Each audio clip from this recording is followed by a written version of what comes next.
Hey everyone, I decided to make a video to not only honor one of my great teachers, Dolores Cannon, but also to share I don't know, not the inspiration, I guess, and the intention behind how I've been guided in the work that I've been doing.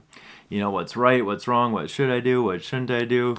And I get a lot of questions from people. Hey Matt, what should I do here? Should I do this? We were told not to do this, and you can't do this, and someone told me this, and you can get really lost in what everyone tells you, but really following your heart. And I'm going to share some words with you, a little bit of a backstory about Dolores Cannon, how she got started, and how I kind of see us as being the trailblazers now. You know, she's not here in the physical anymore, but we can carry the torch and carry out her legacy. So that's kind of how I see my role. And I think if she was here today, what would she be doing? You know, I asked myself that question, kind of like on my own now, and I'm more confident in where I'm headed. But I also go back to that quite commonly. So I think I should get one of those bracelets. What would Dolores Cannon do? I don't know. I think it'd be kind of cool. But I kind of live my life based on one of the quotes that she said, and I'm actually going to read it from one of her books. So this is taken from The Three Waves of Volunteers and the New Earth, and literally on the first page. All right. So I began teaching it in 2002, and it is now spread all over the world. She's referring to QHHT. And to my satisfaction, my students are reporting the same miracles that I've experienced. Some of them are even attempting ways of using this technique that I never would have thought of. What better gratification could a teacher have than to have her students take what they've been taught and not be afraid to go beyond and explore unknown pathways? My method is not like those other outdated hypnosis methods that teach you that you must do exactly as they say, that you cannot deviate even one word from the script. In my teaching, I want the student to understand what is being done so they can think for themselves. As long as the client is not being harmed, they are free to experiment.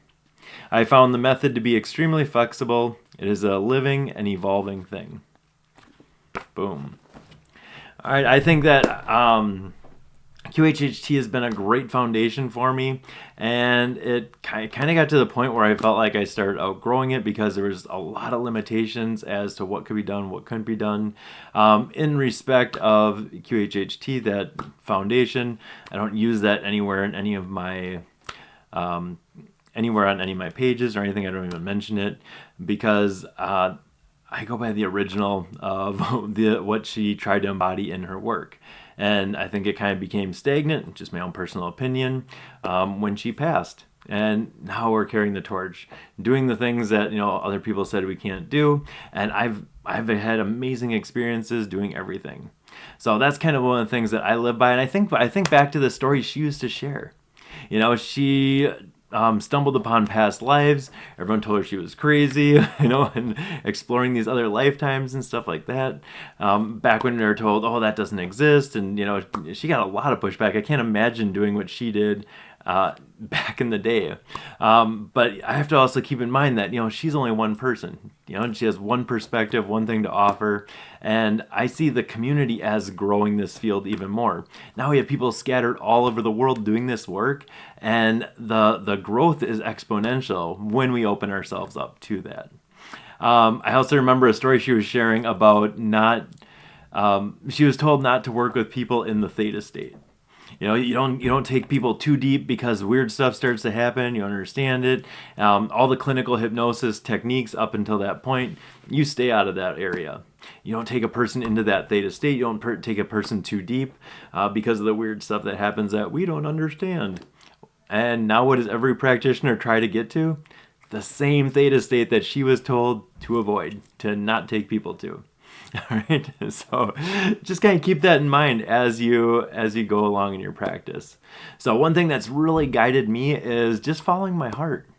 If it feels right in your heart, it's never wrong. Okay, you're going to be presented with certain situations. You're going to be guided to certain people. I don't think I've ever had a situation where I had to like turn someone away. I took that as like an opportunity to practice, and it's never felt like off. I've never had one of those situations. I've worked with thousands of people, but you would know that within yourself if that's not right. Like she said, as long as no one's getting hurt, as long as no one's being negatively affected, you're free to experiment. So that's kind of the words that I live by, and it's been really freeing. And I think that at least the work that I'm doing now, is to help some of the people where there isn't help. Okay? Some of these people that are really struggling, and I see the work expanding into these areas. So once again, I can't do this alone either. So I'm also asking for your help to follow your heart, follow where you're being guided. Accepting the people, that situations and cases that are being brought into your awareness. Okay, they're coming to you for a reason. Okay, and if it feels right, you gotta go for it. Okay, you're not doing this alone either.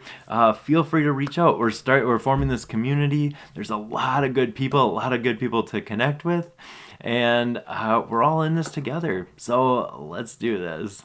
All right, thanks for watching, guys. We will see you on the next video.